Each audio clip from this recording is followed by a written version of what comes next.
Hello students, my name is Ruchika and I welcome you to Success CD's Education. ये हमारी series है जहां पर हम करंट अफेयर्स डिस्कस करेंगे. This is for the month of March 2017. ये जो करंट अफेयर्स है ये MCQ फॉर्मेट में है, मल्टीपल चॉइस क्वेश्चंस, और ये इस वीडियो का पार्ट 1 है. यहाँ पर मैं क्वेश्चन नंबर 1 से लेकर क्वेश्चन नंबर 25 तक कवर करूंगी. तो चलिए देखते हैं.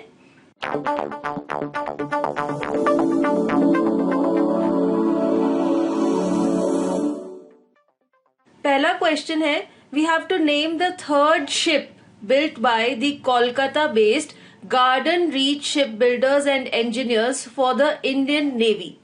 तो ये जो कोलकाता बेस्ड कंपनी है जो इंडियन नेवी के लिए शिप्स बना रही है, उन्होंने तीसरी नंबर पे जो शिप बनाई है उसका नाम बताना है इन ऑप्शंस में से, और इसका करेक्ट आंसर है INS तिलांचांग.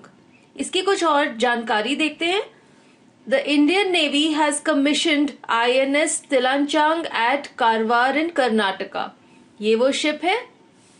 It is a water jet fast attack craft. तो ये किस टाइप की शिप है? It is a water jet fast attack craft. It is the third ship of the 4 follow on WJFAC, that is water jet fast attack crafts, which are built by the Kolkata based Garden Reach shipbuilders and engineers. तो ये जो Kolkata based company है ये ऐसी 4 ships बनाएगी और उसमें से ये तीसरी शिप है.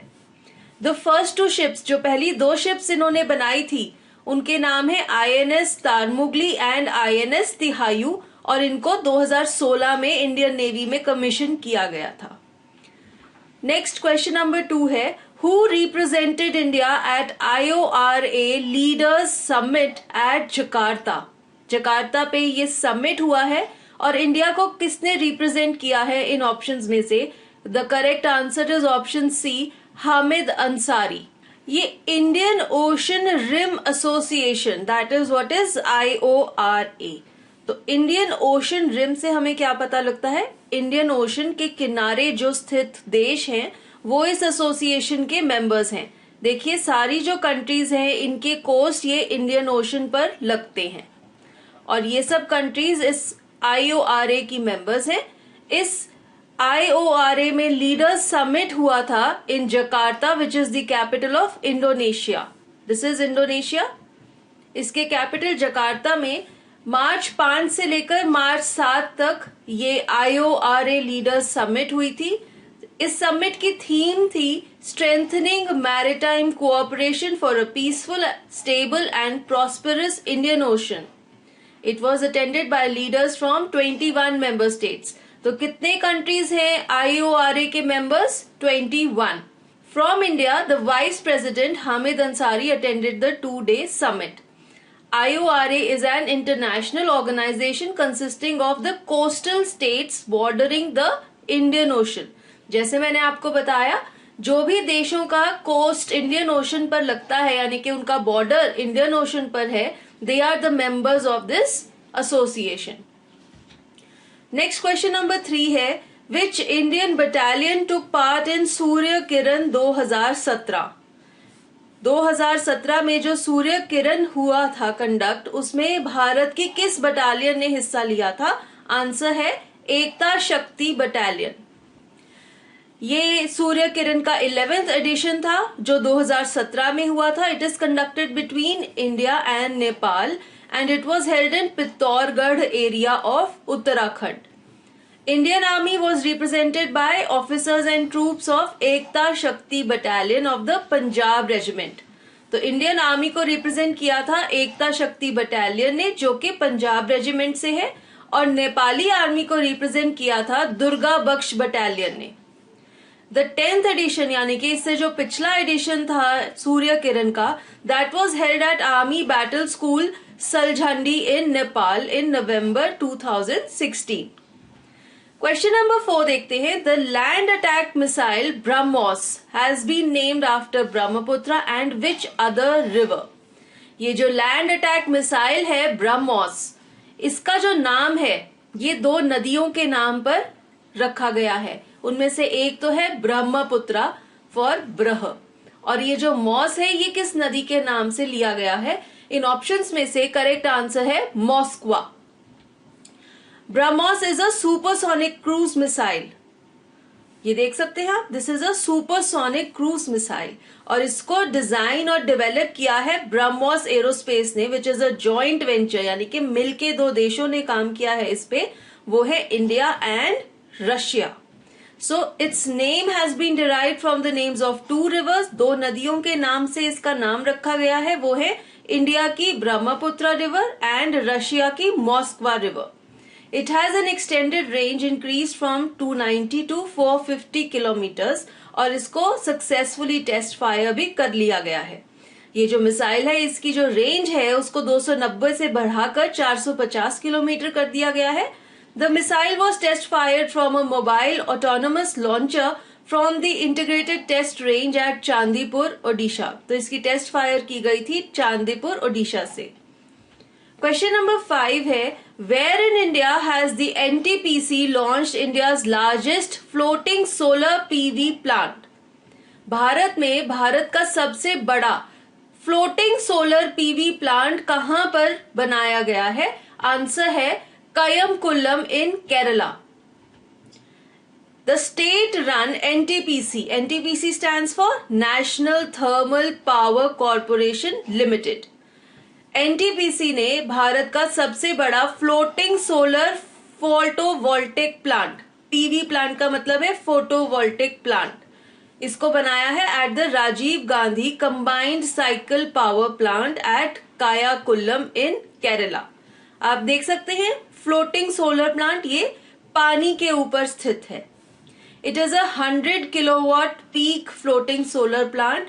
It has been made in India as part of the make in India initiative of the union government. Bharat सरकार का जो इनिशिएटिव है मेक इन इंडिया, यानी कि हर चीज भारत में ही बनाई जाएगी, उसके अंतर्गत इस सोलर प्लांट को इंडिया में ही डेवलप किया गया है। Question number 6, name the newly appointed chairman of the central water commission. Central water commission के नए आयुक्त चेयरमैन का नाम है Narendra Kumar. Next question number 7 है, name the winner of the men's singles title in the 2017 all England championship title of badminton. Badminton की ये जो ट्रॉफी है ऑल इंग्लैंड चैंपियनशिप 2017 में, इसके मेंस सिंगल टाइटल के विजेता कौन है? आंसर है ली चोंग वी। बाकी सब विजेता के नाम देखते हैं। मलेशिया के ली चोंग वी ने मेंस सिंगल टाइटल जीता है और इन्होंने किसको हराया? चाइना के शी यूकी को, और ये इनकी चौथी टाइटल है। इससे पहले इन्होंने 2010, 2011 और 2014 में भी ये टाइटल जीता है। विमेन सिंगल की विनर हैं टाई जू यिंग चाइना से और इन्होंने हराया है रैटचोंग इटानॉन को जो थाईलैंड से हैं। मेंस डबल के विनर है इंडोनेशिया के मार्कस गिडोन और केविन सुकामुजली ने चाइना के ली जुनहू एंड लियू यूचेन को हराया है। विमेन्स डबल की विजेता है साउथ कोरिया की Chang Yena and Lee Sohee. They have defeated Denmark's Kamilla Rytter Juhl and Christinna Pedersen. Mix double के विनर्स हैं China's Lu Kai and Huang Yaqiong and they have defeated Malaysia's Peng Soon Chan and लिू Ying गो। और एक और information है that Indian badminton legends Prakash Padukone one this title in 1980 and P. Gopichand won it in 2001 in the men's singles category। तो भारत के दो खिलाड़ी थे, प्रकाश पादुकोण जिन्होंने 1980 में और गोपीचंद जिन्होंने 2001 में मेंस सिंगल कैटेगरी में इस अवार्ड को जीता है। क्वेश्चन नंबर 8 है, a census of which of these animals will be conducted in 4 Indian states in May 2017। इनमें से किस जानवर का सेंसस किया जाएगा भारत के 4 स्टेट्स में 2017 के मई के महीने में? आंसर है एलिफेंट। इंडियाज 4 स्टेट्स कौन से हैं? वो 4 राज्य भारत के ओडिशा, वेस्ट बंगाल, छत्तीसगढ़, झारखंड। यहां पर एलिफेंट सेंसस किया जाएगा मई 2017 में। क्वेश्चन नंबर 9 है, in which state have new canyons in the Bay of Bengal been discovered. Bharat के किस राज्य में नए कैनियंस डिस्कवर हुए हैं बे ऑफ बंगाल में? मैं आपको थोड़ी नॉलेज के लिए बता दूं, कैनियंस क्या है? This is a geographical development. जब धरती में पानी के बहाव की वजह से खाइयां बन जाती हैं जहां से पानी बहता है, उन्हें हम कैनियंस कह सकते हैं। और भारत में किस राज्य में कैनियंस डिस्कवर की गई हैं? आंध्र प्रदेश में। The scientists of CSIR National Institute of Oceanography in Visakhapatnam have found 3 new canyons forming a major canyon system in the depths of Bay of Bengal close to Kovada in Srikakulam district. According to the chief geologist on board, the new canyon system is very huge and probably formed by the river Kandivasala. So when this river flows into the Bay of Bengal, it forms very huge canyons, and these have been discovered recently. Question number 10 है, we have to name the Konkani writer who has been selected for Saraswati Samman 2016. Saraswati सम्मान 2016 हिंदी में लिखने के लिए एक बहुत ही बड़ा prestigious award माना जाता है। किस कोंकणी राइटर को 2016 के लिए यह अवार्ड दिया गया है? इसका आंसर है Mahabaleshwar Sail. Eminent Konkani writer Mahabaleshwar Sale was selected for the prestigious Saraswati Samman for his novel Hathan. इनकी ये जो नॉवल है इसके लिए इन्हें ये पुरस्कार दिया गया है। This is a work of fiction, यानी कि ये सच्ची कहानी नहीं है। It presents the cultural map of the traditional Potter community of Goa and was published in 2009। तो ये कहानी किसके बारे में है? गोवा में जो ट्रेडिशनल पॉटर कम्युनिटी रहती है उनके बारे में है, और ये किताब 2009 में छापी गई थी। क्वेश्चन नंबर 11 है, we have to name the recently held India Oman joint military exercise. इनमें से ये जो इंडिया ओमान की जॉइंट मिलिट्री एक्सरसाइज है उसका नाम बताना है। आंसर है Al Nagah second. The joint military exercise Al Nagah second 2017 between India and Oman began in the Dhauladhar ranges in Baklo belt of Himachal Pradesh. This is the second edition of the exercise and continuation of a series of joint exercises between the armies of the two countries. The first edition of the exercise was held at Muscat, Oman in 2015. ये जो military exercise है ये second है, और इससे पहले 2015 में first India Oman joint military exercise की गई थी which was held at Muscat in Oman. और ये जो सेकेंड एक्सरसाइज है it began in the Dhauladhar ranges in Bakloh in Himachal Pradesh, India. Question number 12 है, we have to name the recently decommissioned ship of the Indian navy. Indian navy ने जो recently ship को decommission कर दिया है उसका नाम क्या है? आंसर है INS Virat. The world's longest serving warship INS Virat was decommissioned by the Indian Navy at Naval Dockyard in Mumbai, Maharashtra after nearly 6 decades of service. तो ये जो वॉरशिप है INS विराट ये दुनिया की लॉन्गेस्ट सर्विंग है, यानी कि जो इसने 6 डेकेड्स यानी कि 60 इयर्स के लिए सर्व किया है इंडियन नेवी को। This is the maximum time span for which any ship has served it's country. INS Virat holds the Guinness Books of Record of being the longest serving warship in the world.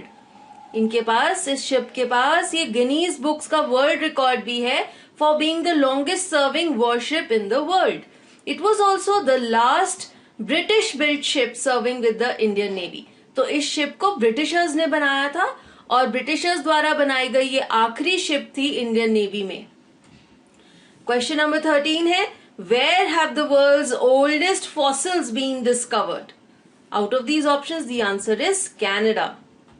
Scientists have claimed that they have discovered oldest fossils on Earth in rocks from Quebec, Canada.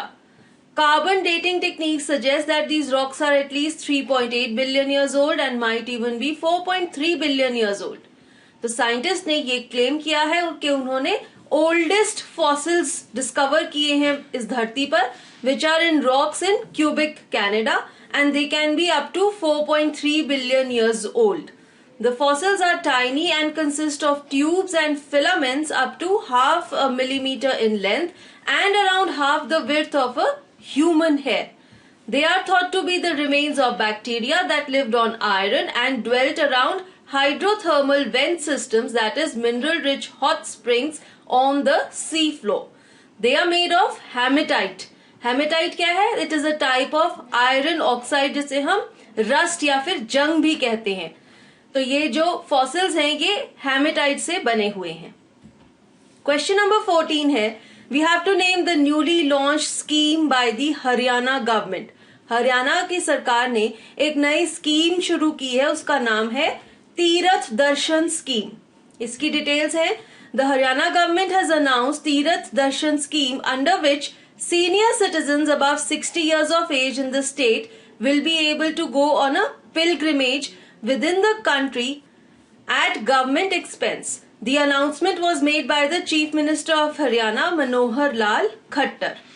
तो हरियाणा सरकार में जो राज्य के मुख्यमंत्री हैं मनोहर लाल खट्टर, उन्होंने ये अनाउंस किया है कि 60 साल से ज्यादा की उम्र के लोग हैं जो वो किसी भी धार्मिक यात्रा पे जा सकते हैं सरकार के खर्चे पर. क्वेश्चन नंबर 15 है, camping along the banks of which river has been banned by the NGT.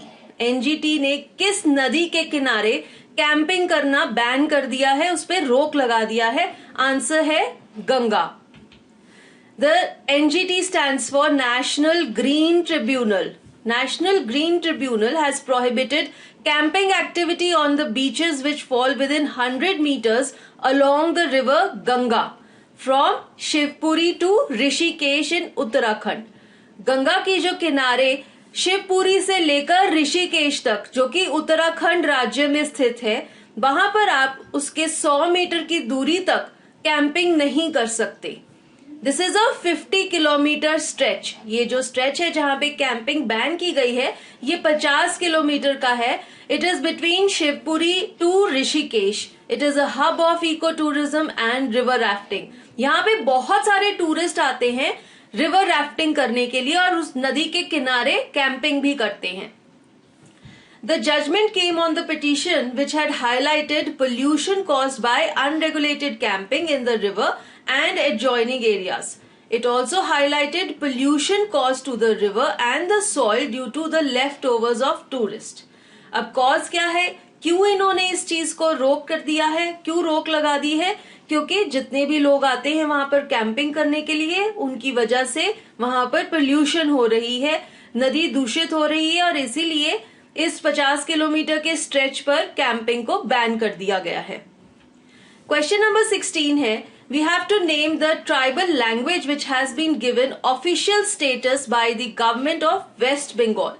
Waste Bengal की सरकार ने किस ट्राइबल लैंग्वेज को ऑफिशियल स्टेटस दिया है? आंसर है कुरुक. क्वेश्चन नंबर 17 है, we have to name WCCB's operation to curb poaching in India. Poaching यानी कि जंगली जानवरों को मारकर पैसे कमाना. किस ऑपरेशन द्वारा उन्होंने पोचिंग को खत्म किया है? उसका आंसर है Operation Thunderbird. Operation Thunderbird is the code name of Interpol's multinational and multi species enforcement operation for wildlife protection. Interpol is the international criminal police organisation.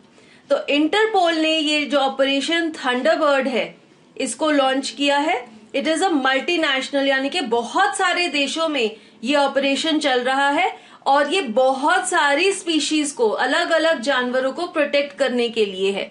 और इस ऑपरेशन की वजह से बहुत सारी मात्रा में सीजर्स हुए हैं यानी कि अलग अलग जानवरों के बॉडी पार्ट्स को रिकवर किया गया है. आप यहाँ देख सकते हैं 19.2 kg एलिफेंट आइवरी रिकवर हुई है. 9 कार्केसेस ऑफ वाइल्ड एनिमल्स यानी कि जंगली जानवरों के शरीर की हड्डियों के पिंजरे कलेक्ट किए गए हैं. 8 लेपर्ड स्किन्स मिली हैं. 2524 live species of scheduled animals भी रिकवर की गई हैं. It had received overwhelming response from the states of Assam, Meghalaya, Maharashtra, Odisha, Madhya Pradesh, Delhi, Uttarakhand, Bihar, West Bengal, Jharkhand, Gujarat, Karnataka, Tamil Nadu, Uttar Pradesh. Almost entire India ही है, लेकिन इन states में ज्यादा response मिला है क्योंकि यहाँ पर ज्यादा मात्रा में पोचिंग की जाती है। क्वेश्चन नंबर 18 है, what is the theme of World Wildlife Day 2017? इसका आंसर है listen to the young voices. The World Wildlife Day ये कब मनाया जाता है? 3 मार्च every year to celebrate and raise awareness about the world's wild fauna and flora. तो हर साल 3 मार्च को वर्ल्ड वाइल्ड लाइफ डे मनाया जाता है। It is celebrated to mark the signing of the Convention on International Trade in Endangered Species of Wild Fauna and Flora on this day in 1973. तो मार्च 3, 1973 को ये convention sign की गई थी और इसी कन्वेंशन की याद में हर साल इस दिन वर्ल्ड वाइल्ड लाइफ डे मनाया जाता है। 2017 की थीम है listen to the young voices. Question number 19 है, name the weapon locating radar system developed indigenously by DRDO। Indigenously means that it has been developed in India. The answer is Swathi. The DRDO stands for Defense Research and Development Organization. DRDO has formally handed over an indigenously developed Weapon Locating Radar System WLR, which is called Swati, to the Indian Army. What does this do? ये WLR क्या करता है? It performs 2 roles. Weapon location mode for enemy artillery and direction of own artillery fire mode for artillery. It provides quick, automatic and accurate location for all enemy weapons like mortars, shells and rockets firing within effective zone of coverage. Question number 20. Name the INS submarine which has successfully test fired a missile. Bharat की किस submarine ने एक missile को successfully test fire किया है? Answer है INS कलवेरी। ये है वो सबमरीन जिसने एक मिसाइल को टेस्ट फायर किया है। Indian Navy has successfully test fired an anti ship missile for the first time from an indigenously built INS Kalvari submarine. Bharat में ही बनाई गई है ये सबमरीन INS कालवरी और पहली बार भारत की हिस्ट्री में भारतीय द्वारा बनाई गई सबमरीन ने एक एंटी शिप मिसाइल को सक्सेसफुली टेस्ट फायर किया है। INS Calvary is the first of India's 6 Scorpene class submarines which are being built under the Project 75. It has been designed by France DCNS and was manufactured at state-owned Mazagon Dock Limited in Mumbai, Maharashtra. तो ये जो INS Kalvari है इसे भारत में ही बनाया गया है और किस प्रोजेक्ट के अंदर ये बनी है? प्रोजेक्ट 75 और फ्रांस की कंपनी DCNS ने इसका डिजाइनिंग किया है। Question number 21. Name the variety of the tree whose removal has been ordered by Madras High Court. Madras High Court ने ऑर्डर दिया है कि एक पेड़ की वेराइटी है जिसे खत्म करना है और इसका आंसर है सीमाई कारुवेलम। क्यों इसको खत्म करना है? Because Semai Karuvelam was introduced in Tamil Nadu in the 60s as a fuel wood to help the people reeling under a drought situation. Basically, ये जो सेमाई कारुवेलम है इसे लगाया गया था ताकि लोगों को फायर वुड मिल सके, बर्निंग पर्पसेस के लिए उन्हें लकड़ी मिल सके। बट क्या प्रॉब्लम है? ये जो सेमाई कारुवेलम है it absorbs as much as 4 liters of water to produce 1 kg of biomass. ये जो पेड़ है ये बहुत ज्यादा पानी खींचता है। आप देख सकते हैं कॉन्ट्रास्ट, इस पेड़ ने इतना पानी खींचा है कि सारी जमीन पे सूखा हो गया है। ये जो पेड़ की स्पीशीज है it is kind of a weed, it grows very fast and it spreads like a weed. एक जंगली पेड़ की तरह इसकी बढ़त होती है। यहाँ पे ना तो चिड़िया रह सकती हैं, क्यों?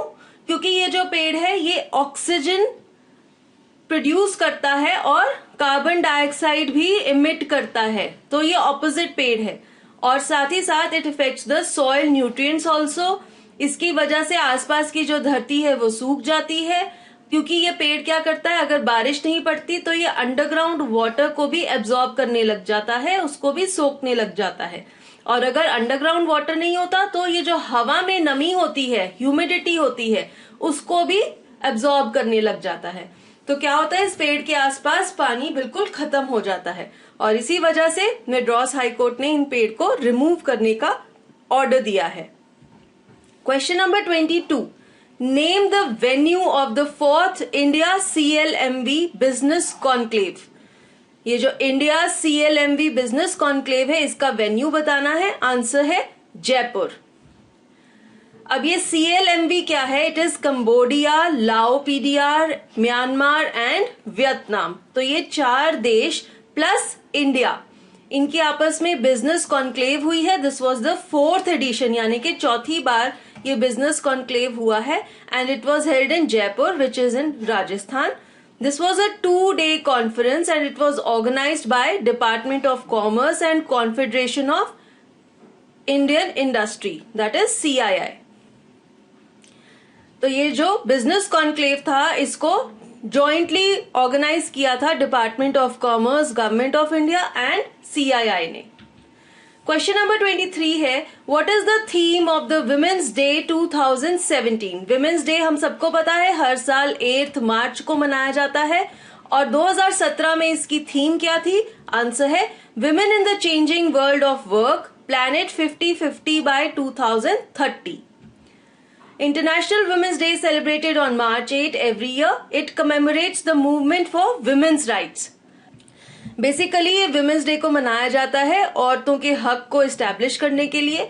The earliest women's day was observed on February 28, 1909 in New York. तो पहला वुमेन्स डे मनाया गया था 1909 में न्यूयॉर्क में। क्वेश्चन नंबर 24 है, we have to name the winner of the Miss International Queen title 2017। ये जो पेजेंट है मिस इंटरनेशनल क्वीन 2017 में, इसकी विनर कौन है? आंसर है जिरतछाया सिरिमोंगकोनलाविन।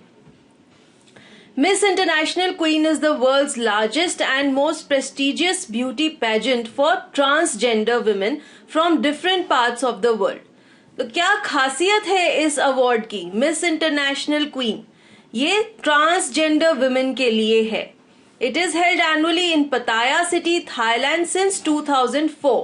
2004 से ये जो अवार्ड है ये दिया जाता है, ये कॉन्टेस्ट होता है थाईलैंड में।